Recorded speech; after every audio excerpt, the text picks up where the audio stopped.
Okay. Okay, I'd like to call the meeting to order. All members of council are present and have a resolution, Mallory, to adopt the agenda. Be it resolved, the agenda for the special meeting of council, the municipality of Dysart et al., held on July 8th, 2025, be approved as presented. Mover and seconder. Pat and Nancy, all in favor? Carried. Thank you. Any disclosures of pecuniary interest? Being none, then we'll have a resolution to go into the public meeting. Be it resolved that council adjourns the special meeting of council at 9 a.m. to proceed into a public meeting to consider official plan amendment application D08 OP 2023-004 and zoning bylaw amendment application D14 ZB 2025-003. Okay, mover and seconder. Pat and Barry, all in favor? Carried. Thank you. Okay, good morning, everyone, and welcome. This is a public open house to discuss a draft official plan amendment and a draft zoning bylaw amendment for the municipality and to hear your comments about the proposed changes. Council typically will not respond to these comments because it's all coming to the 21st. It's being recorded and they're having time to consider it for the 21st of July meeting. A notice to all those in attendance that this meeting will be live streamed to YouTube and recorded. Please note that the recording will be linked to the municipal website. Today's meeting will begin with a presentation from staff, including a review of the draft policy. Staff will also share the results of a public survey. Once I open the floor for public comments, every person present or registered will have the opportunity to ask questions and provide comments. The comments received today will be added to the public record. Please note that council will listen to comments, as I have said, but no discussion will be made. Council will further discuss the public comments at the council meeting on July, I said 21st, it's 22nd, sorry. If you wish to be notified of the approval of the proposed official plan or zoning bylaw, you may make your request in writing to the municipality of Dysart. If a person or public body who would otherwise have an ability to appeal the decision to the Ontario Land Tribunal, but the person or public body does not make oral submissions at a public meeting or make written submissions in respect of the proposed amendments before the municipality gives or refuses to give approval, the person or public body is not entitled to appeal the decision of the municipality to the Ontario Land Tribunal, and the person or public body may not be added as a party to the hearing of the appeal before the Ontario Land Tribunal, unless, in the opinion of the board, there are reasonable grounds to do so. We will now commence the public meeting part of this agenda, and I'll call on the Director of Planning, Jeff Wiles, to give a presentation. Jeff?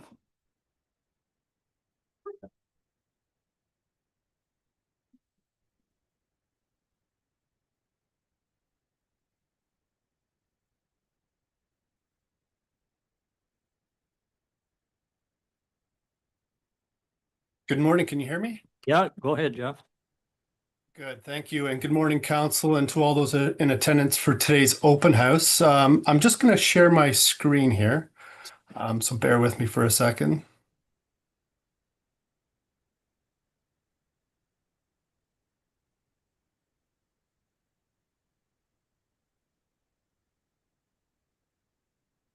Just let me know when you can see the presentation. Can now. Yeah, we can see it, Jeff. Okay, perfect. So before I start, I just want to advise all those in attendance today that if you want to follow along with the presentation, the presentation as well as the proposed amendments are available on the municipality's website. Hard copies are also available to those attending in person. So here's a brief overview of what we'll be discussing today, the applicable planning legislation and policies, the purpose of the open house, the status of this process, where you can find the related information on our website. I'm going to go through the proposed amendments in detail for everybody. I will outline the details of the shoreline assessment process. I'm going to share the results of the public survey, as this is the first time they are being revealed. And lastly, we'll proceed to the public comments portion of the public meeting.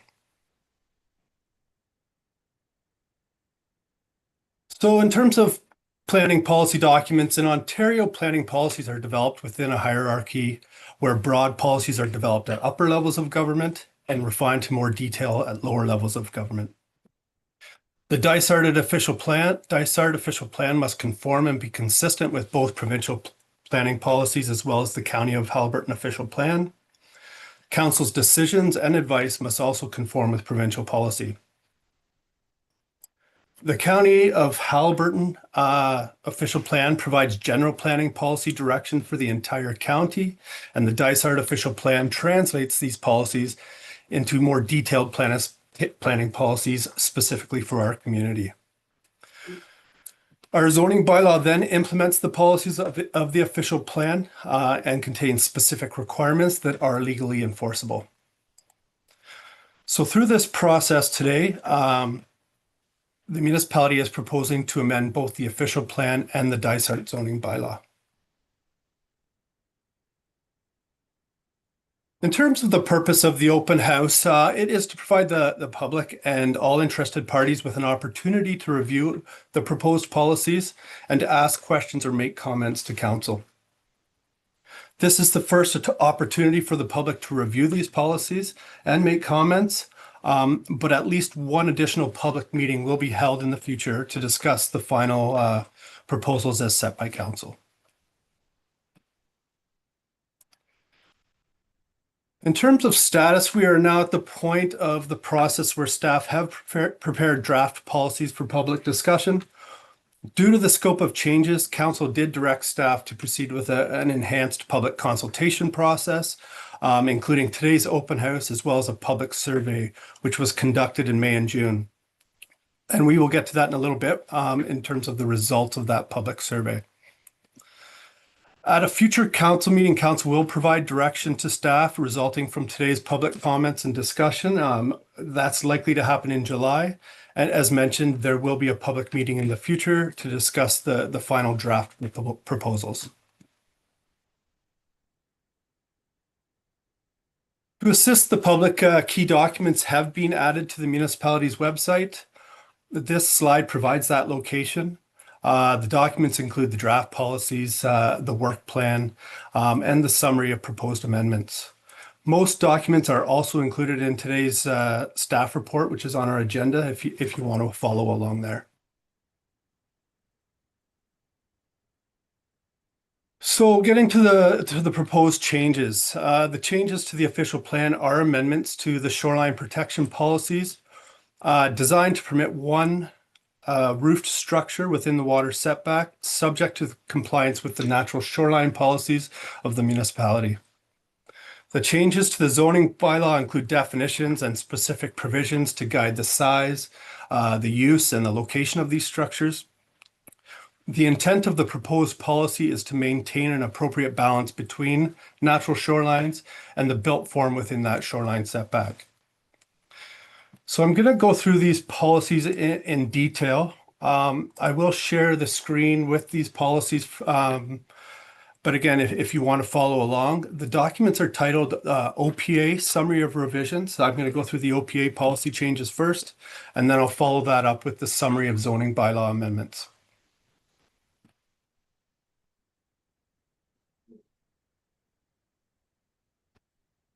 So there's a few sections of the official plan. Can you see, sorry, before I continue, can you see the proposed changes to the official plan? Yeah, we can. Yeah. Okay, thank you. So the first section being proposed to change is section 3.2.7, which regulates the closing and conveyance of road allowances. This policy will be amended to clarify that any structure permitted within the water setback, if this is approved, they will not be considered inappropriately located accessory buildings and therefore will not need to be removed at the time of applications to close and convey shore road allowances. Section 5.1.2, lakes and rivers. This is where most changes will occur. This policy will be amended to clarify what structures are permitted within the setback. We are going to add criteria and approvals required to achieve that balance between shoreline and built form, as well as compliance with other sections of our official plan.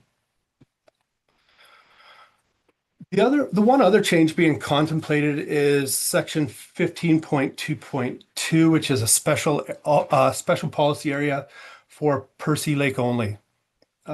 This policy allows Percy Lake residents to have a 10 by 10 shed within their water setback, subject to similar approvals and provisions that are going to be outlined today.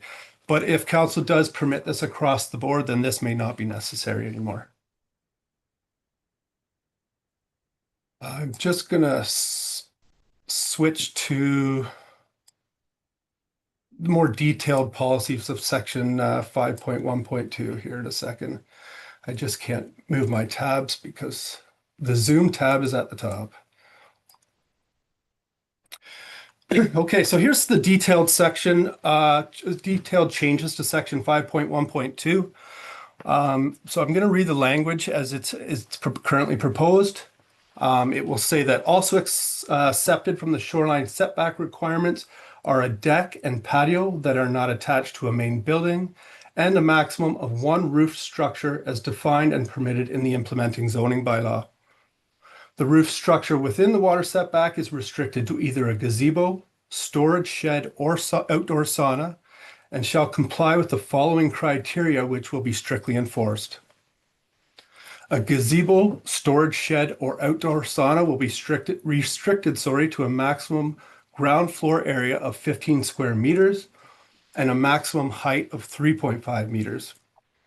Storage sheds and outdoor saunas will be located a minimum of 3 meters from the high water mark. Storage sheds and outdoor saunas will be screened from view, from the lake, and from neighboring lots with a native vegetation buffer. The minimum width of the native vegetation buffer shall be 2 meters. The following development approvals are required prior to constructing a gazebo, storage shed, or outdoor sauna in the water setback. A shoreline report through the Municipal Lake Health Assessment Program, and purchase of the shore road allowance if the gazebo, storage shed, or outdoor sauna will be located on the municipally owned shore road allowance. These policies ensure that general intent of section 5.1.2 of this official plan is implemented. So those are the changes to the official plan. I'm going to jump over to the changes to the zoning bylaw, which provides a bit more detail for everybody today.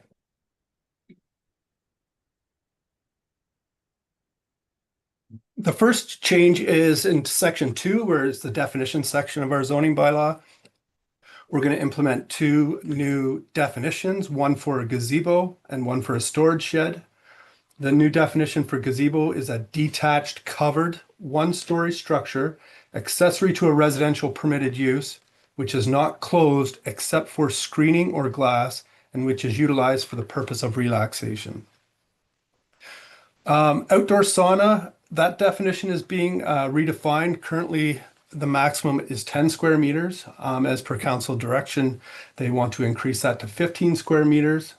And then a new definition for storage shed, which is a detached one-story building or structure accessory to a residential permitted use, maintained and used for the purpose of storing lawn and garden equipment or similar household appurtenances.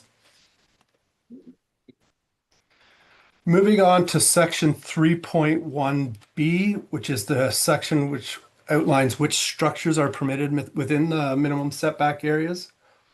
These provisions are going to be updated to permit one roof structure, sorry. Provisions and conditions have been added based on council direction. Some provisions are included to conform to be consistent with the planning policies. Others are proposed on the basis of good planning to maintain the character of our shorelines and protect long-term lake health and shoreline vegetation. So here's the language proposed for section 3.1b3.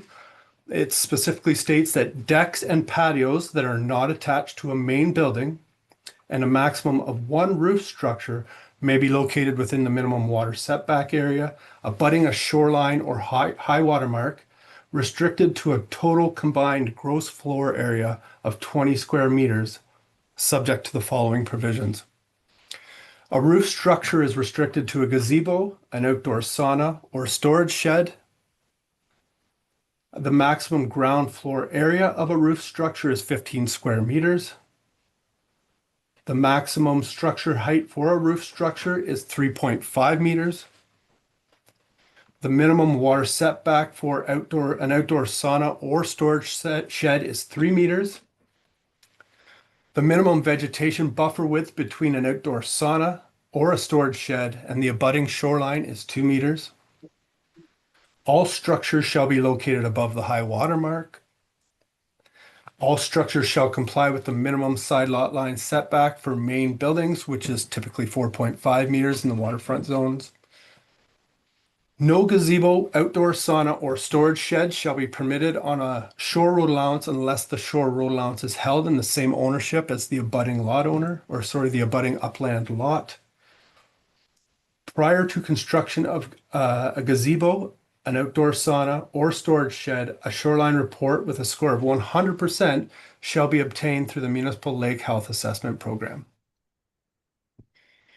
So that ends the changes that are being proposed today. I'm just going to jump back to the presentation.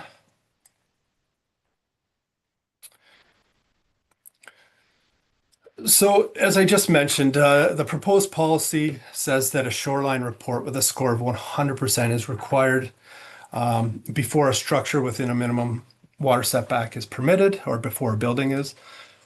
So I just wanted to provide everyone with a bit of information about this process. It is administered by the building department through the Municipal Lake Health Assessment Program. The report is used to assess the natural state of the shorelines. It's divided into 3 sections. The first section of the report is the 3-meter ribbon of life. The second section is the remaining 27 meters of the water setback. And the third portion is erosion and silt control. So each report will have a grade for each section. The report provides education suggestions for all 3 sections in the report. And the intent of this requirement is to reward those property owners who have maintained their shoreline in a natural state to have a structure within the water setback. If the shoreline has not been maintained in a natural state, it requires it to be restored prior to being able to have a structure. And this is in line with our official plan. So renaturalizing the shoreline where it's been impaired by past activities is a primary objective of Dysart's official plan. So this is an essential component of this policy. Moving on to the public questionnaire results. A public survey was conducted from May 15th to June 15th. The public survey provided background information on the proposed policies, had 13 multiple choice questions separated into 3 categories, which were personal information, buildings and their characteristics, and the health of our shorelines and water bodies. This public survey had 735 responses, which I thought was very good. So in the coming slides, I'm just going to go through each question one by one. And provide key insights from each question and response for council's consideration.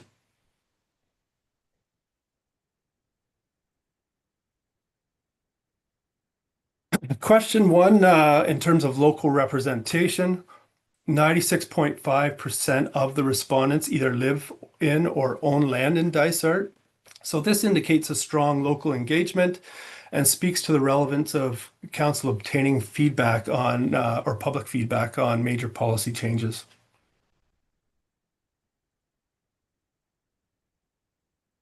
Question 2, in terms of the resident profile. So seasonal residents form the majority of the respondents, indicating that any policy changes affecting waterfront properties, council should consider the unique needs of part-time residents.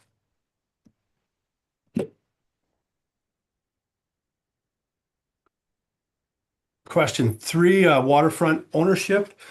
So the overwhelming majority of the feedback comes from those directly impacted by shoreline regulations. You can see the numbers there. This lends weight to their perspectives on setbacks and development near water bodies.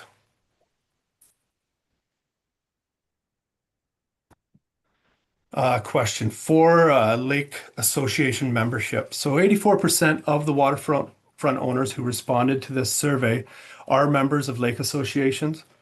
Lake associations serve as effective municipal partners in policy implementation and communication.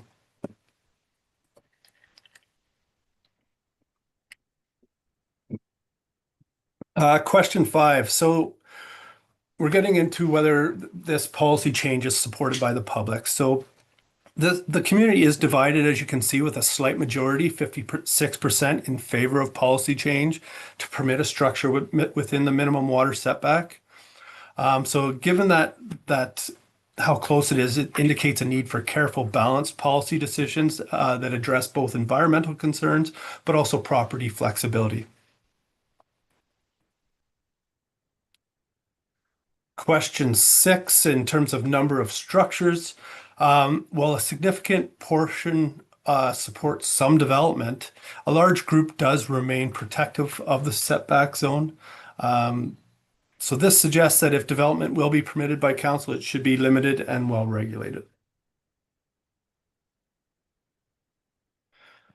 Question 7, which types of structures should be permitted within the setback? As you can see, it's quite a mix, but sheds, gazebos, and saunas are most supported. There is openness to small, non-intrusive structures, it looks like, but a substantial group, again, prefers no development. So again, council, this kind of supports a tiered approach to policies based on structure type, but also environmental impact.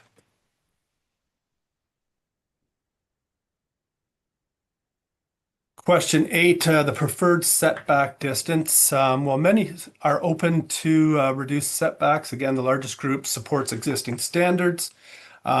This suggests that any reduction council approves should be approached cautiously.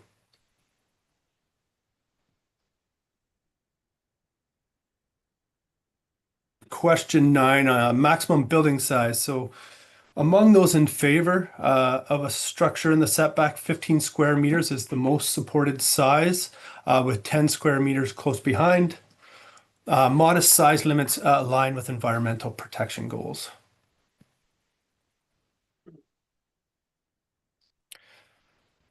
Question 10. So we're looking now at the section with regards to how important the environmental component, how important our water bodies and shorelines are. And as you can see in this question, a significant majority, which is 96% of all respondents, rate water bodies as either very important or extremely important. So this underscores the need for protective and sustainable shoreline policies. Question 11, the value of natural shorelines. Similar to the previous question, 85% rate natural shorelines as very or extremely important, while a slight majority want a structure. A strong public emphasis remains on water body and shoreline preservation. Question 12, so the perceived impact on our lakes and rivers. So the community is split on whether these policies may impact our water bodies, suggesting that any policy change should be backed by environmental science and public education.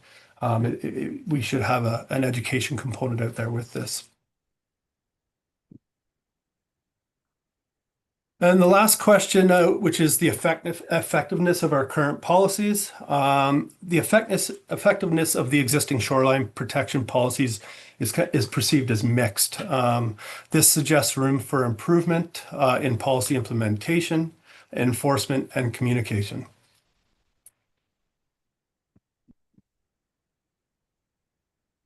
So in terms of the conclusion, the community is engaged and divided on this issue, which has formed the basis of our Dysart policies for decades. While there is openness to limited low-impact development, a significant portion of residents remain protective of the shoreline. Looking at it, staff question whether the slight majority warrants changing our well-established policies. They're based on long-standing public preference, environmental science, and protecting the long-term health of our lakes. But if council chooses to proceed, council is encouraged to consider a cautious, evidence-based approach that balances property flexibility with environmental stewardship. Based on the feedback, council may wish to consider some slight changes. As mentioned, there was overwhelming responses in terms of natural shorelines and lake health, or importance of water bodies. So maybe a slight increase to the water setback, which would preserve the ribbon of life while allowing more space for vegetation buffers.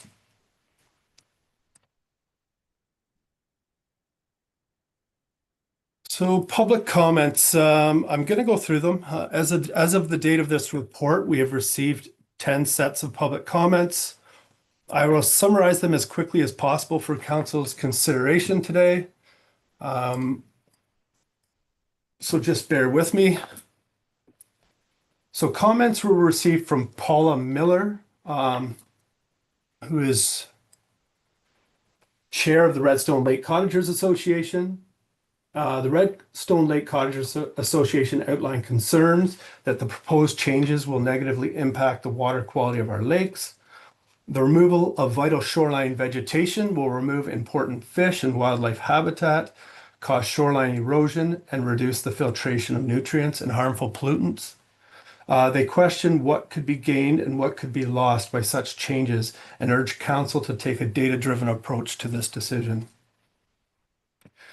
Comments were received from Wendy Hampson, who's the president of the Lake Keshagawigamog organization. They recommend maintaining the status quo and not permitting buildings or new types of structures inside the minimum water setback. Based on concerns for lake quality, concerns about development and healthy shorelines, they provide the following. Allowing buildings and structures into the buffer zone does not comply with the primary objective of Dysart's official plan, which is to enhance and preserve those environmental qualities which contribute to the attractiveness of the municipality. Allowing additional development in the buffer area contradicts the intent and provisions within the site alteration bylaw. Allowing buildings such as sheds and saunas on the minimum water setback will greatly increase the impervious footprint on our shorelines.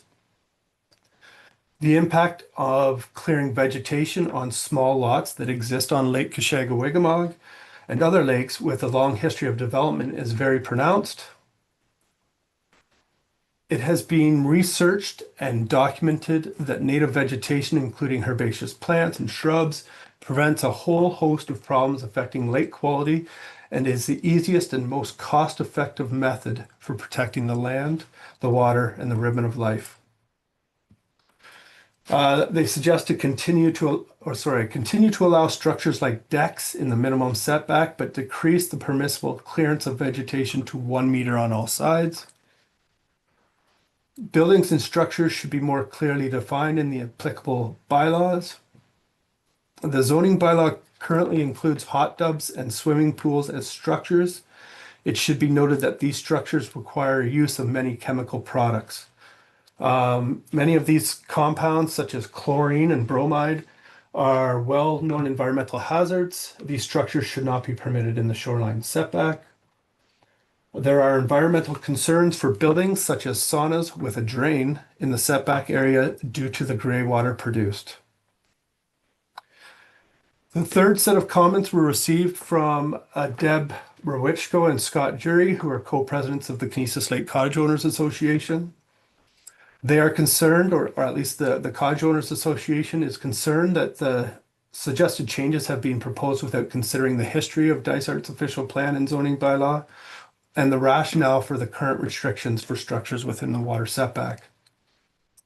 Additional structures are added to the waterfront setback will reduce the amount of natural vegetation buffers, which help to protect the water quality in our lakes and may have a negative impact on the visual aesthetics or shoreline viewscapes on our shorelines.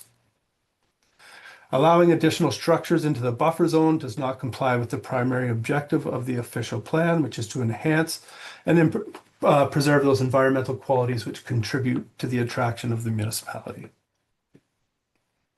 The fourth set of comments were received from Peter Dilworth, who is the president of the Mesquabi Area Lake Cottagers Association, or MACA. They have concerns about proposed changes regarding structures in the water setback. They assert that such a change would represent a significant departure from the principles set out in the official plan and zoning bylaw, and is at odds with one of the primary objectives of the official plan. They note that preserving water quality in our lakes is one of the most important concerns of their members. The fifth set of comments were from Rich Arnold, who is the board chair of the Grace Lake Association. The Grace Lake Association was active in supporting the countywide initiative that brought forward the shoreline protection bylaw in 2022, and they were disappointed when Dysart refused to sign on.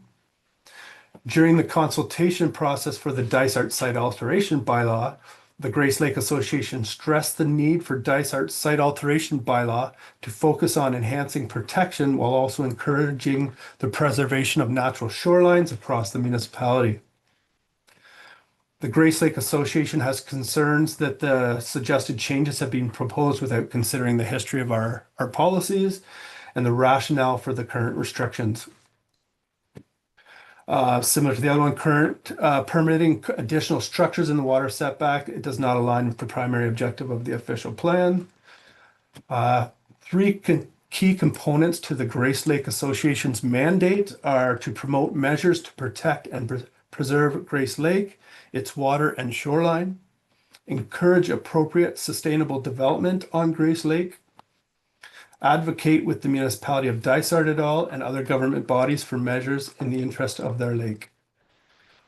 Given their Lake Association's mandate, they will continue to be proactive in supporting shoreline regulatory decisions that protect our lake's water quality and that can also help ensure the survival of the rare gold trout population to be found in Grace Lake. The sixth comment was received from Anna Tillman, who's the president of Percy Lake Ratepayers Association. The Percy Lake Ratepayers Association have concerns that the suggested changes have been proposed without considering the history of our policies.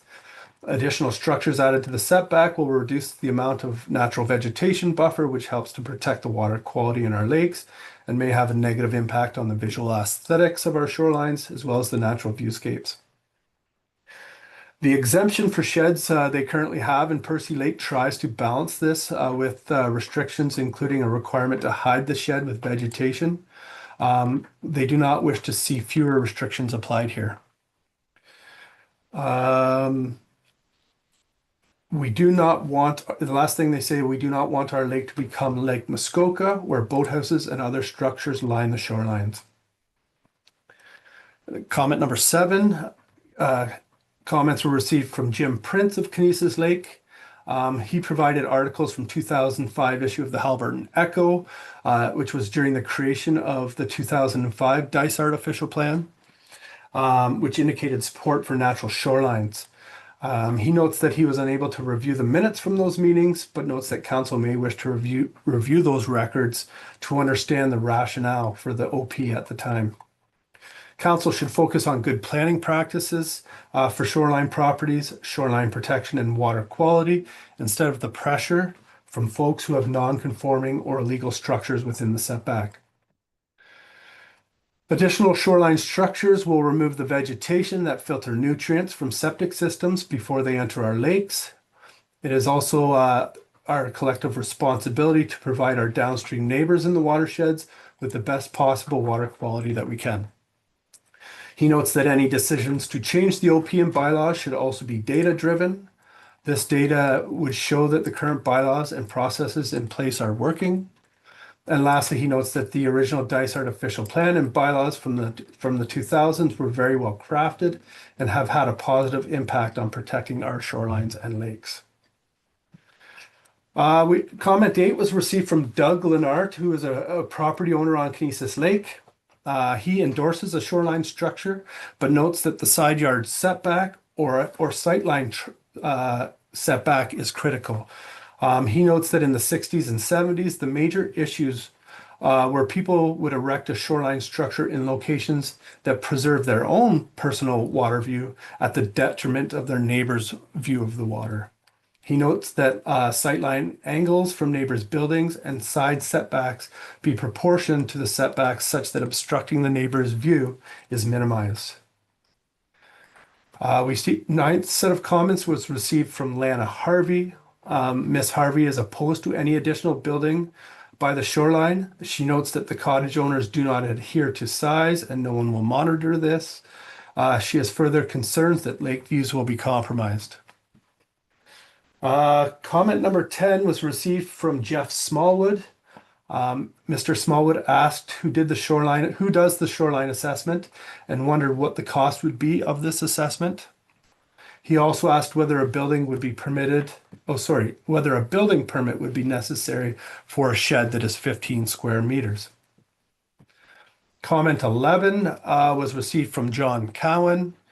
Mr. Cowan suggests that portable hot tubs should not be deemed structures under the bylaw. He reasons that the effluent is an environmental issue only if not handled properly.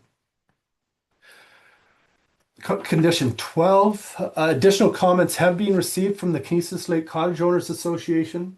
They note that careful consideration should be given to any changes because few issues are as important as protecting our water quality, and the proposed changes could have a direct impact on our lakes. They note that the existing policy framework has been effective in reducing development in the water setback and maintaining excellent water quality in our lakes. They note that the science connecting natural shorelines and healthy lake ecosystems is well understood and well documented. To support this statement, they have shared literature titled "The Science Behind Vegetated Shoreland Buffers and Why the Ribbon of Life Matters." And a link of this is shared in the council report today. They note that they are guided by the Canisius Watershed and Lakes Management Plan from 2007, which was endorsed by Dysart Council and the Canisius Lakes community. This plan includes principles and recommendations to preserve water quality, natural shorelines, and lake viewscapes. The following is an excerpt from their lake plan, and it's section or priority 2 development under 6.A. It says support the enforcement of existing zoning bylaws. 6A2 regarding development of legal cottages within the 0 to 20 meter water setback. The municipality of Dysart et al. Is encouraged to enforce the existing bylaw for structures on waterfront residential lots within the 0 to 10 meter and 10 to 20 meter setback. This was reinforced in their Canisius Lake Cottage Owners Association 2021 Canisius Lakes Community Survey, where 99% of respondents said that maintaining excellent water quality is very important or important to them. And 91% of the respondents feel that encouraging natural shorelines is very important or important. They continue that the public survey from Dysart took an all or nothing approach and did not allow for comments. They clarify that member input is a critical part of the process of the board when establishing their position. Once they have comments from their members, they will share the results with Dysart and potentially provide a position on the proposed changes. So that is the end of the public comments. And yes, that concludes my presentation. Again, I thank you all for your patience. I know that was a lot. I will now pass the meeting back over to the mayor to begin the public consultation portion of the meeting. And I will stop sharing my screen. Okay, thank you, Jeff. That was a good presentation. A brief outline of the process to be followed. I will now open the floor for comments and questions from those attending in person here.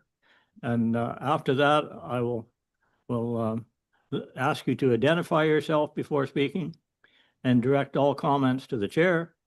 And you are limited to 5 minutes. And I'm asking you, if you've heard over and over the same thing, please don't repeat it because we have it recorded and we will take note of that. After each presenter, if staff have questions, they may ask the presenter, and please note the staff and council will listen to comments received today and no decision will be made here. So I'm just gonna go right away to comments from those attending. How many want to speak from those attending? Okay, let's start over here with this gentleman. Greg, do you want to either come up there or? That looks like a lot of paper to me. Never get that done in 5 minutes.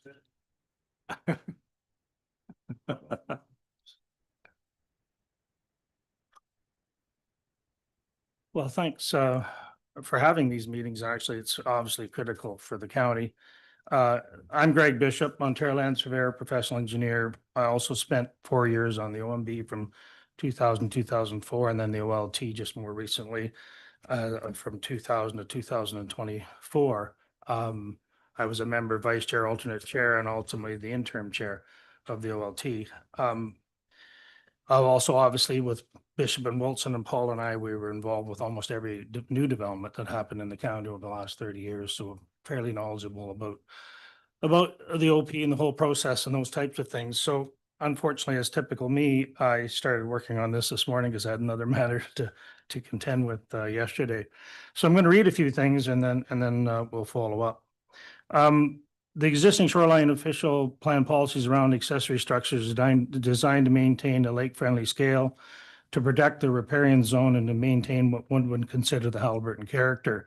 These policies acknowledge that the lakes are not simply for lakefront owners to enjoy from their cottages or docks, but are a fundamental part of our community, the economy, the environment, and fundamental character of Haliburton Highlands. Our lakes and their quality are intrinsically tied to economic well-being now and for future generations. If council wishes to see shoreline structures permitted within 20 meters of high water mark of lakes, it's important that official plan policies put into place do not provide carte blanche landowners to build development along the shoreline of Haliburton Lakes. One way to do this is include numerical limitations within the official plan itself, and I'll follow up a little more on that down the way here. Failing to implement hard limits on height, floor area, lot coverage, and setbacks for accessory structures and water setbacks leaves the municipality vulnerable to minor variances. Zoning bylaw amendments application will see gradual increase in floor size density of accessory structures, shorelines, OLT hearings, all those things that follow along with that. There's also was some discussion I've seen, and again, I apologize. I was on the OLT, so I've not been following this for the last couple of years. So this is really new for me to jump into this. So a lot about the unopened, site alterations on shore allowances are not owned by the upland owner. I would strongly discourage council from considering this approach. Unopened shore road allowances are public highways under the purpose of the municipal act. And while the generally accepted position has been that the upland owner has use and enjoyment of this road allowance is ultimately owned by the responsibility of the municipality, permanent improvements should be made by property owners and they should own the land under that. No different than having a building and a non-conforming building that you're asking them they want to improve. As we also know, all ratepayers in the municipality are responsible for varying costs of insurance claims, settlements, litigation around personal use of municipally owned shore allowances. Having clear policy and official plan around ownership and the construction of improvements creates clarity for the public, contractors, and municipal staff moving forward. It's also worth noting one of the few ways that municipalities can directly manage impacts on shoreline is through the retention of vegetation within the riparian zone. One of the best ways for municipalities to do this is through the implementation of site plan control. And I'm absolutely adamant on this. You need site plan control in these situations. A site plan agreements with property owners who wish to make improvements and construct accessory structures with the minimum setback. I strongly encourage council to consider having the policy make the construction of accessory structures within the minimum water setback subject to site plan control. And I'm going to focus on erosion. As you know, I've worked here all my life, 7th generation. I've been on every shoreline and every lake in this municipality. And what I've noticed over time is, and it's the lakes that have dams on them. We changed our whole environment when dams were put on in the turn of the century in 1900. And I go to sites that were surveyed in 1970, and there's 5, 6, 8, 10 feet of erosion on that shoreline since that original survey.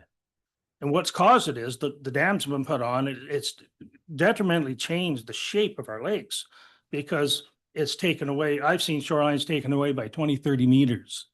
In fact, I use Loon Lake for a perfect example. I'm born and raised here. Loon Lake used to have a half-acre island in it. It's gone. Gone. It's gone because we're in the Canadian Shield here. There was only 2 feet of soil over there. There was pine trees out there were 16 inches around when I was a kid. They're gone. We're always going to get erosion on the shoreline. And the reason I say that is when you talk about setbacks for riparian zones, setbacks for buildings, I'll guarantee you 30 years from now, we'll be sitting here and the buildings, if you choose to approve them, that are setbacks, say 2 meters, they'll be on the water's edge 30 years from now. They'll all be non-conforming within 5 or 6 years. I'll guarantee it. Most of them will be. There's very little accretion on lands unless you're close to a creek and it's coming out and infilling and so on. So setbacks are critical to maintain your riparian, that ribbon of life. And that ribbon of life is going to keep eroding on us over time. So I think that's important as well. 20 years ago, council championed the control over both new development within 30 meters and existing development within 20 meters of the lake. After that 2004 OMB hearing, and you were here for that one, Mary, where we lost the decision, I'm a taxpayer here too, the fight on an illegal structure within 20 meters of the water in Redstone Lake. I was on the OMB at the time. You lost that. And what did you do? You, through public consultation with the cottage associations, whatever, you bulletproofed your 2005 OP. And you never lost a hearing since then. So it's very, very critical to bulletproof your OP no matter what you do going forward in that regard.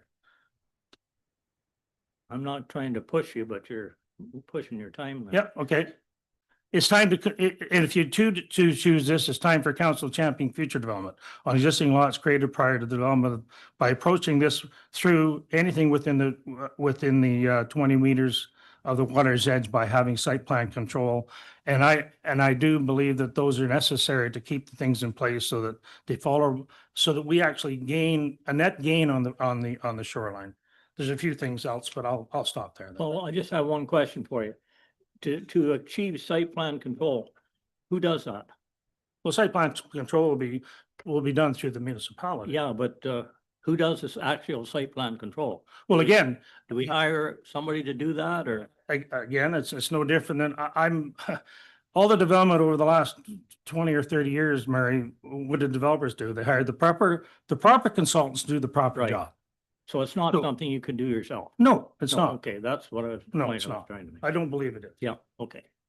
Thank you. Thanks, Greg. Okay, let's start over here. Let's go to the back first. Who had their hand up at the back? Okay, do you want to come forward? You, Doug? Yeah. Got it. Yeah. Just skip the slide. No, Doug, we need you on a mic. Actually, I don't need to tell people on Zoom, just so that people, Gotcha. yeah, can hear you. Is this Doug Leonard? Next Yeah, slide. Doug Leonard. Doug Leonard? It's, Jeff already covered this slide pretty much. Okay. Button. Thank you. Okay, so Jeff did my comments before, which was basically sightline. My proposal is in addition to the 4.5 meter basically that covers waterfront, to make sure you also maintain a what I would consider a 30-degree sight line from the proposed building envelope. So basically the drawing up there shows what that would look like, and it would confine the auxiliary structures kind of further and further to the middle of the lot. I picked 30 degrees because that's a human's peripheral vision. Could be 45 degrees, whatever. That's all. Thank you very much, Doug. Thank you. Okay, anybody else in the back row? No? Okay, next row up. Okay. Boy, we're really doing well here. How about the third row? Is there a third row there? Anybody speaking on the third row? How about the chap in the green jacket? Are you on the third row? Are you speaking? No, you're not. Okay. Okay, we're right to the front then. Jim? Morning. Morning. Morning, council. Morning. Jim Prince, and I am a member of the Kinesis Lake Cottage Association, but I'm speaking personally today. Kinesis Lake Cottage Association has already commented. I'm speaking with 20 years of lake planning, lakeshore protection, and lake health and water quality protection experience on the Kinesis Lakes and helping other lake associations as well. So first of all, thank you, council, for doing the work you've done on protecting our lakes with septic reinspection programs and the shoreline protection bylaws. In 2015, I was in a boat or on Kinesis Lake with Dana Cruikshank from the Ministry of the Environment doing water quality testing. And he told us that no one's going to look after your lake except you folks. So we need to do water quality testing and shoreline protection. Well, you guys have come to help us. So all good. Thank you. Couple of really specific comments on proposals that are in the current OP change and bylaw changes. Saunas, in my opinion, much too close to the water body. I've done a very rudimentary survey of saunas that are available for sale in Ontario. Every one has a floor drain. There's no differentiation between wet and dry saunas. If wet saunas get put near the shoreline, they're full of soap, shampoo, people wash off in them, that goes right out. So 3 meters back is just, I believe, not on. I think we should really think about the saunas going back further because of those products going directly into the lake. All right, so that's as far as sauna goes. Storage sheds. The 15-meter size for storage sheds, I know it's the Ontario government standard these days at 150 square feet. I want to remind you that's over a quarter the size of the original cottages that were built on the upper watershed lake. So the packages that were available for $1,500 in the 60s and 70s were 600 square feet. We're now greater than a quarter of that size for a structure right near the shoreline. So again, I think, as Jeff has said, high caution in that area. At 15 square meters and 3 meters setback, we know that these structures are soon going to become sleeping cabins and bunkies, just as this gentleman said. And that's what's going to happen. At the Spring Cottage Life show this year, several display units were shown there. They were really zoomed up bunkies, big signs across, no permit in most areas. And they were luxury bunkies. That's what they were selling them as. So they're clearly not storage sheds. That's what the vendors are not selling them as. So I'm just going to suggest be careful what you wish for. I believe that if we permit in Dysart 15 square meter storage sheds, they turn to bunkies, Dysart staff will now face a whole different set of issues in terms of enforcement, investigation, and you will be swamped with all that work that you have to do trying to get compliance. We did have an example in our road where your bylaw enforcement officers visited someone who did put an illegal bunkie too close to property line, too close to the shoreline. It took them nearly a year and a half to get it moved back. It was illegal, but that's the effort that your staff are going to face when these types of things happen. So the last piece is a little bit about, we've had a couple comments on data-driven decisions. And I think that we're, respectfully, we're got a sledgehammer trying to fix a small problem. That's what I really think is happening here. If Dysart were to compile the data for the property owners who applied for a building permit, a zoning amendment, a shoreline road allowance purchase, and you went and looked historically at those, and the folks who actually did comply, those numbers would be huge. They've complied before they brought it to council or brought it to the Committee of Adjustment first. So I think that we're probably talking about small numbers. Jeff had some statistics as well, kind of 5.8%.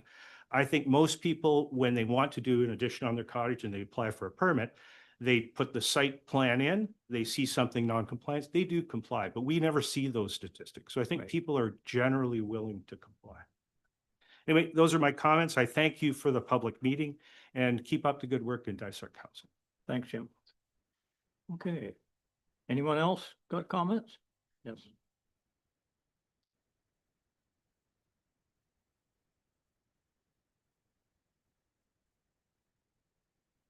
But a small army from Cashag. We are, yes. Morning. Am I on? Yeah, thank Okay. you very much. So for you got letting- 5 minutes, so. Yes, we'll keep it short, Marie. Who's gonna, We're gonna have a, you're gonna, anyhow, okay. tag team approach. Thank you very much for letting us speak. I'm Dale Hawkins. I'm the president for the Lake Association. I did take over from Wendy and for Cashag-a-Wigamog. And one of the things, I'm here with Lance Payne and also Carolyn Langdon, and we're gonna tag team. Anyhow, one of the things, and our comments are very similar to what have been said before, so we'll try to make it short. One of the things, and I've been up in this here for 50 years. My family's been here since 1829. So, one of the things we do appreciate is the lake and the lake health. And as noticed, the economy is based on that.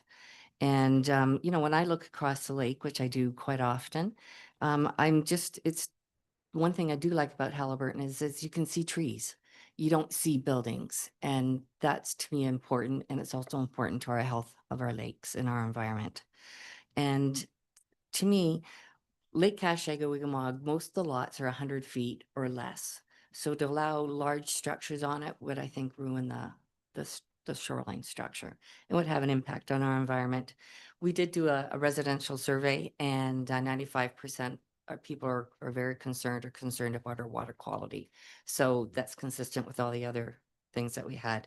So we are recommending that Dysart continues with the status quo of what you currently got in place. So I'm now just going to turn it over to Lance. I'm just going to make a couple comments. Jim has covered basically the concerns about the size issue. And we already talked about the clearance of the vegetation around the shed or the structure, and then the walkway and so forth. So that's the major one. The other one on saunas, just to confirm that some other municipalities, if you do put those in, have a requirement for a leaching pit for the gray water drainage. So that's another concern, that if you did go that would potentially need to be considered. And they also did note in that report that there was fecal contamination in the water that was coming from the sauna.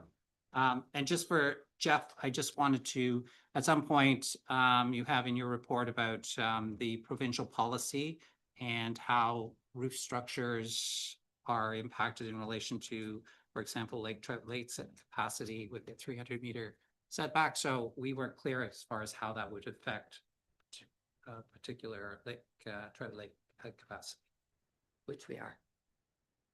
I'm Carolyn Langdon, and I have spent my life in Halliburton County and been to every corner. And I'm a horticulturalist now, and I go out and we do property assessments for people. We do inventories of native plants. We make recommendations to use natural processes and native plants for shoreline restoration and addressing erosion issues. And we truly believe that the most cost-effective way to protect our water quality is through vegetation and these natural processes, and to avoid any hardening of our shorelands, but also our uplands, because lots of erosion problems start in the uplands and the effects are felt along the shorelands. But I just have some written remarks that I'll just quickly go through. Water quality, we're talking about sheds and what people might want for convenience, for storing their stuff and so forth. And so water quality seems very abstract, but it is a concern of council. And the protection of fresh water is the main goal of Dysart's official plan. We've heard that over and over. And limnologists, who are the scientists that study freshwater, tell us that when you observe something wrong with your lake, it is too late. There are two main ways to protect freshwater in a developed area. The one is a well-managed state of the art, a well-managed state-of-the-art sewage treatment plants and private systems. And the Dysart sewage treatment plant has gone a long way to reducing toxic levels of phosphorus and other nutrients from entering the Cashega-Wigamog watershed since 1975. Their septic reinspection program is also noteworthy, although mandatory pump out at inspection is the gold standard. The second way to protect freshwater is vegetated shorelands. We used to think that a meter of plants and trees along the shoreline was good. These same scientists, however, have told us that keeping our shorelands as vegetated as possible is critical to the long-term health of fresh water. But they also tell us that upland forests affect our waterways as well, and it's not good enough to merely vegetate the immediate shoreline. In fact, the term shorelands has replaced the term shoreline. As roofs and pavement replace forest and wetland, runoff also increases overtopping streams and overspilling across walkways and decks straight into the lake. And unfiltered runoff contains particulates, excess nutrients, among other pollutants that cloud the water, feed weed growth, create conditions for algae blooms, and negatively affect the cycle of aquatic life. An untouched forest floor can absorb 65% more rain than a cover of turf grass. So you can imagine concrete and roofs absorb zero runoff. How The- close are you to the end there? Oh, I registered as an individual as well, so Okay, that well, you give shoot me. your 5 minutes up, but I'll give you a Okay. couple more minutes.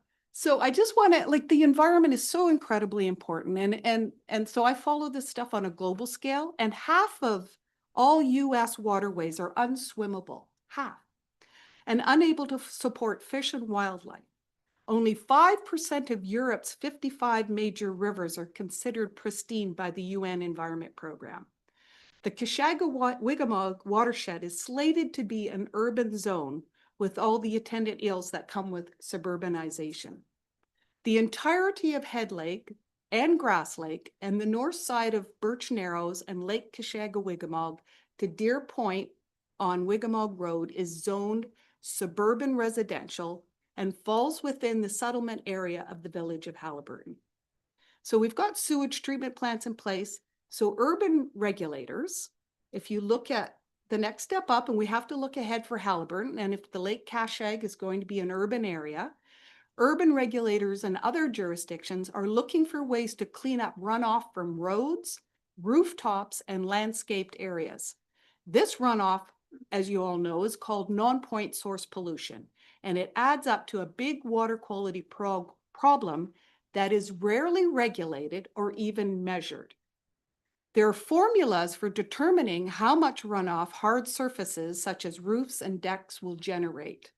These catchment calculations can be done on a watershed-wide scale to show how much additional runoff there will be to the lake and the corresponding increase in toxins from building materials, animal waste, particulates, nutrients from septics, etc. So we would like to recommend that before Dysart makes any changes to the bylaws, we recommend a study be undertaken. We recommend that Dysart undertake a study to measure the effects on freshwater quality that this proposed relaxing of the bylaw will have before going forward. Our waterways underpin our economy, our way of life, and our self-worth as a community that values its environment. And our strongest recommendation is that the best course of action is prevention. And that starts with maintaining the current bylaw that does not permit any further roof structures in the shorelands. And I just want to end with that many of us that responded to the survey aren't aware of the environmental effects and tend to think that what we do on our single lot won't make any difference to the lake. But for staff and council who think about the greater good and that know that cumulatively small acts can add up to big impacts. So we depend on you, our council, to take the long and considered view and make sometimes unpopular decision to protect the environment that we all love and depend on. Thank Spoken you. like a true environmentalist. Yes. And I won't apologize. Thank you. Okay. Yes, sir. My apologies for arriving late. I live in Coburg and riding Did you a drive motorcycle. up this morning?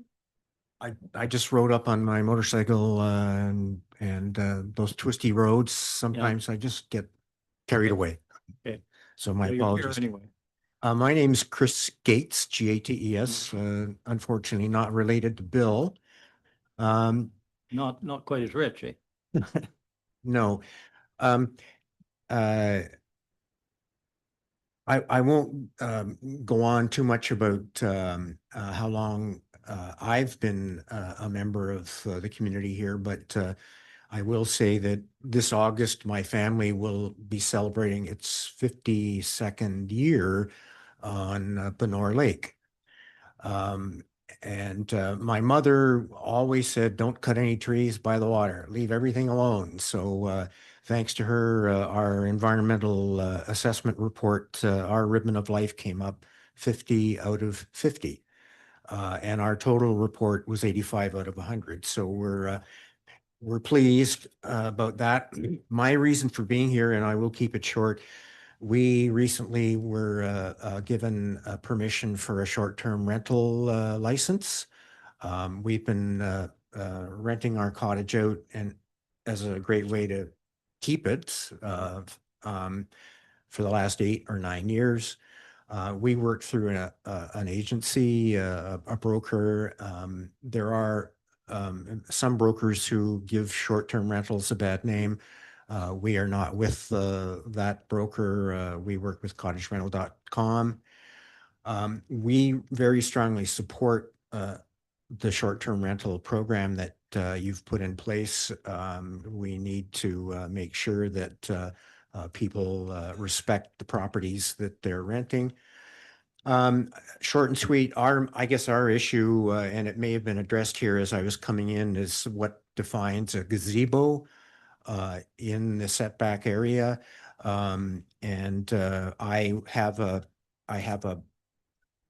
I will leave this for the clerk. Our gazebo is on a deck and it is taken down each fall and it's stored. So the deck is within the road allowance and the setback. And we just want clarity on whether the conditional license will become a proper license once this bylaw is set in place. And we support everything the township is doing, and most of the comments that I've heard from people who have just spoken. Our lakes are really important to us, and we want to make sure that water quality and habitat preservation are maintained. And I agree that municipalities are largely going to be responsible for making that happen, and support everything you're doing. Thank you. Okay, thank you. Safe So- party home. Shall I just leave that for the clerk? You can pass that up.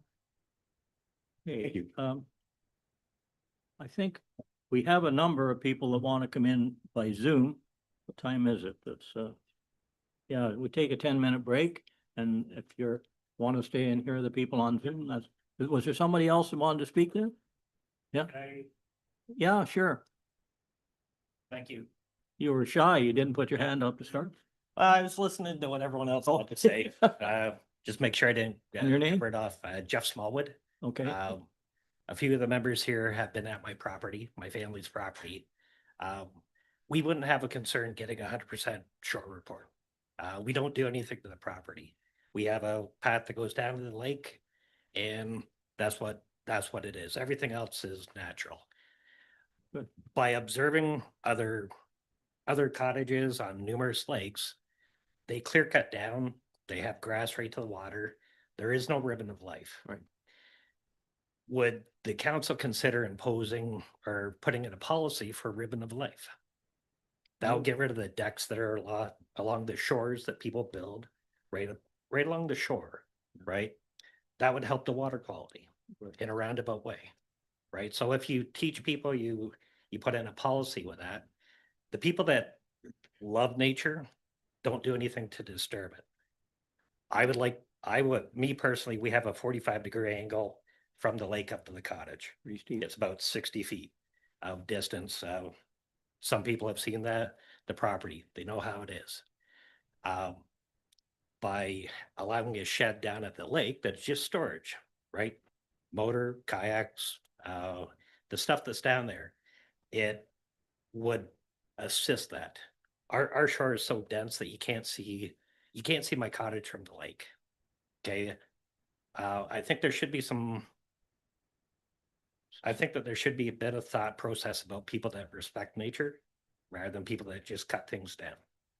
So I think that there should be something in there that the council should look at, that something within a setback. It doesn't have to be 3 meters, like allow the ribbon of life to be the 3 meters and give it a bit extra. Yeah. Right. I would like to put a shed down at the lake to store things, to secure things. Halliburton County's changed since about 2019. Yeah. With some different things going on, so I would like to secure my property also. So, hauling up a motor from the lake up there is a little bit more difficult. Parents are 85 and 83. Things like that. So it's a little bit more More of a more challenge. challenging. Yeah. Yes. So I think that there should be some consideration given to cottagers that do respect nature, that are allowed to do something like that. The people that don't, that just clear cut, they shouldn't, there shouldn't be a deck along the shore that wipes out the ribbon of life. Have you got a dock? I have a crib. Okay. Yeah, I got a dock that's on a crib. It's right on the shield. Okay. There's a little walkway or there's actually just a stone walkway to go out there. I don't cover the shore at all. There's a fishing dock that's about 3 feet wide that we go out to, and the big swimming dock, there's rocks that go out to the dock. Yeah, the problem with some of this stuff is enforcement. Like we got Yep. thousands of lots and Yep. every It- time you make a rule, Well, that would bring up the next thing is if you do obtain a 100% rating, how does Dysart administer that? Is it, viewing it every 3 years? Yeah. Is it, is it just doing aerial surveys? Yeah. Doing the recordings of aerial surveys, like Love Your Lake reports. Yeah. Right, everything like that. Those what things are all. lake are you on? Big Straggle. Big Straggle. Yep. You're in Harcourt Park. then. Yep, we've been there for 36 years. Yeah. So we've seen a lot of change over Yeah, the course we're of time. doing your septics this year, by the way. Oh, yeah, yeah, they've been in there looking at a lot of different things, a lot of discussions about the buildings that are there. Yep, Okay, thank you, Okay. sir. thank you. Is there anyone else before we have a break? Okay, we'll call for a 10-minute break then and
I'm going to speak to Zoom people. So you can open it up and then I will. Go ahead. Okay, we ready to go? Okay, we're going to open now for a Zoom portion. I'm going to turn it over to Mallory. Yeah, so everyone who's on Zoom, if you're able to use the hand raise function, if you do want to speak, that would be really helpful because I don't think everyone who registered actually wants to say something. So if you guys are able to use that, that would be great. And then we'll promote you up to speak.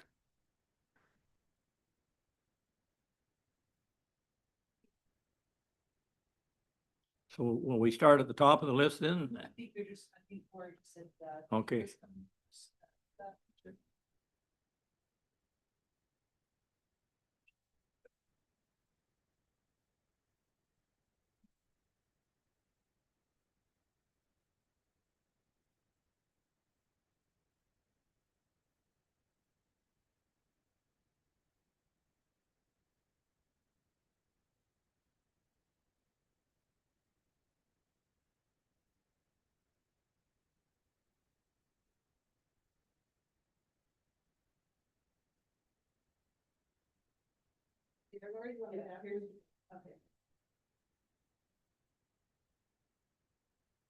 Already used up their 5 minutes. Petra, can you turn on your video, please?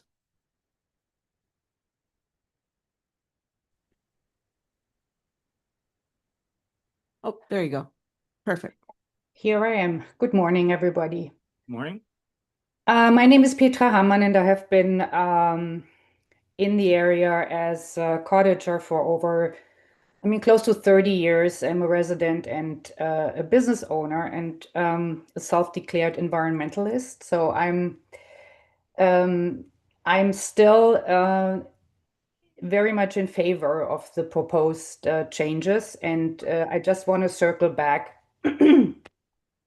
to the survey, the public survey result, which I understand as are very, as I understand, reflect that the majority of people who participated would also be in favor of the changes as long as they are protecting the shoreline, the ribbon of life, and are also smartly regulated. And I would absolutely support that as well. And I believe that all issues mentioned can be addressed very well with the corresponding regulations. I just want to cite the concerns that were raised for saunas. I don't know why a sauna would need a drain. I don't understand that, because saunas do not need drains. Drains are required if you have a shower attached or anything like that, but that is not the question. We are talking about a structure that is a sauna, and a sauna does not need a drain. It can be raised off the natural floor, and it can, so that it doesn't even need some rigid rigid surface that supports it. It can be as impactful as a wooden box, meaning has no impact on the environment at all. I understand that hot tubs might be a whole different question, but any kind of storage shed or something like that could be regulated to being built from natural materials, not to be offensive aesthetically or in other means, and also not to exceed a size that could be secretly converted into sleeping quarters. People with hilly, like the one gentleman mentioned, with hilly terrain, which we have a lot in our area, from my perspective, are in a way treated unfairly as far as the enjoyment of their property goes if they cannot store their water toys closer to the lake. How many times do they or can they run up and down every day and carry sometimes heavier items down to the lake? And as he also mentioned, times have changed. People need to secure their items. They can't just leave it in an open rack or something like that. It's not like that anymore, unfortunately. What lake are you on, Petra?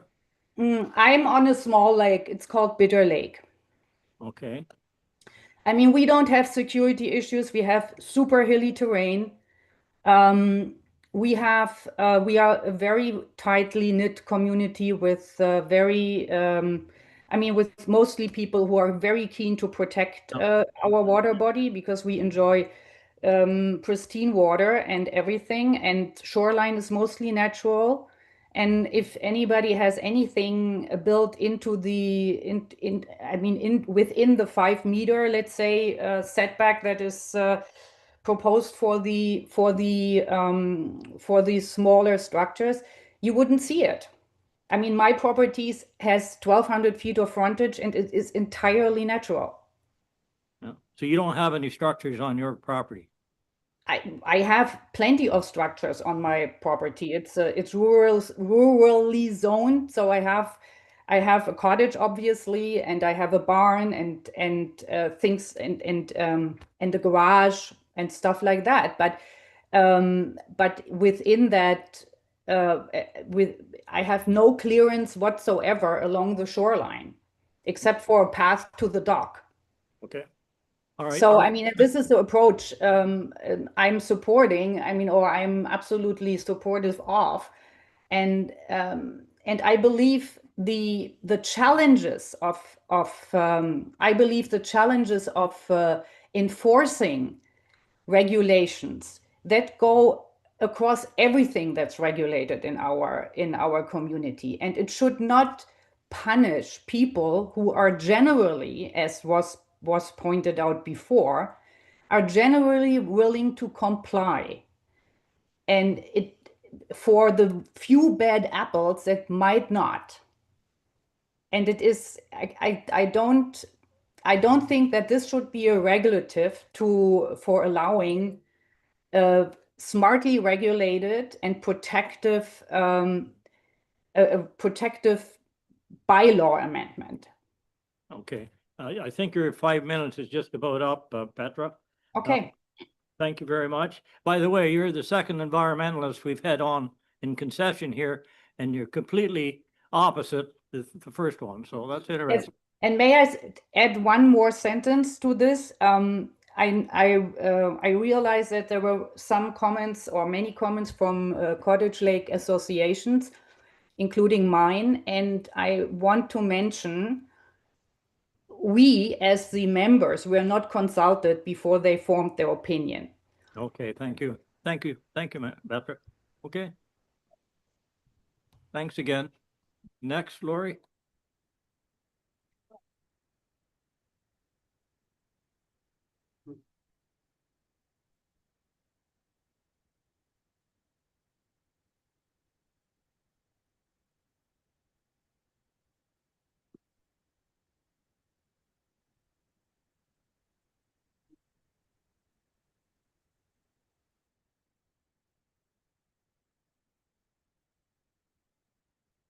Okay. Who is it? Okay. Gwen, can you hear us okay? I can hear you, yes. Okay, thank you. Go ahead, Gwen. Okay, first off, I'd just like to say thank you for having this meeting and giving me the opportunity to speak. My name is Gwen McIntosh, and I'm the president of Harcourt Park Incorporated. I mainly joined today to listen and to learn more about this. And I will have a few comments, but more may be coming later. But I guess the first comment or the question as I've been listening is I'm not really grasping what the problem is that you're trying to solve here. We've heard about the official plan policies that are in place, the history of those policies, the importance of the waterfront, the shoreline, this is although having policies and regulation around it is a significant variation. As Harcourt Park Incorporated many years ago, as many of you know, and as with other cottage associations, the environment is of utmost importance to us. It's our lakes, it's our rivers, it's our streams, it's our forests that give us pleasure, and also which are the important structure of for where we are. The lake health again is very important. We have cottages on most of the lots are 100-foot frontages, so they are legal non-conforming. And we work very, very hard to protect the environment. And we have a natural heritage director. And we're always out there doing work and promoting work for that. And then I guess the final thing I just want to talk about is the enforcement piece. Getting back to what is the problem that is trying to be solved here by bringing forward these regulations, because it is putting in quite a structure to enforce this. Also, as a municipality, you're going through the septic review program now, which is great. There's a lot of enforcement happening there. So at this point, I'm just taking this all in, looking at sort of the articles of incorporation of Harcourt Park, the importance of our lakes in Halliburton, and not really understanding why this is, I think, being proposed at this time. That's a question for everybody, Gwen. That's a good question. Okay, so you're going to send some comments, you said, later, or? Yeah, I'm gonna speak with the board, and we'll go from there. But I think our comments are more sort of general on the environmental end and the policies that are in place now, the shoreline protection. And I think it may end up really being questions to you on what is the benefit and what is the problem that you're trying to solve in bringing this forward. And I think, as someone said, it may be a bit of a sledgehammer to a smaller issue. Okay, thank you very much. Okay, thank you. Okay, next.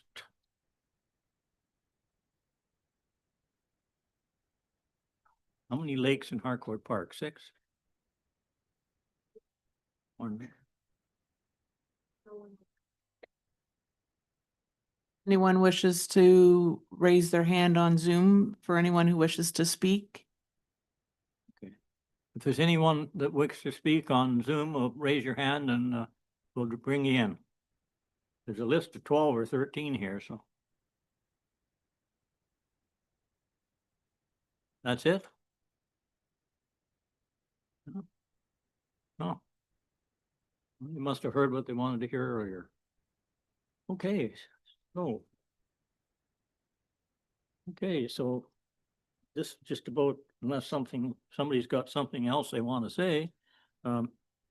Following the open house, all public comments were received and proceed to the next council meeting for review and direction.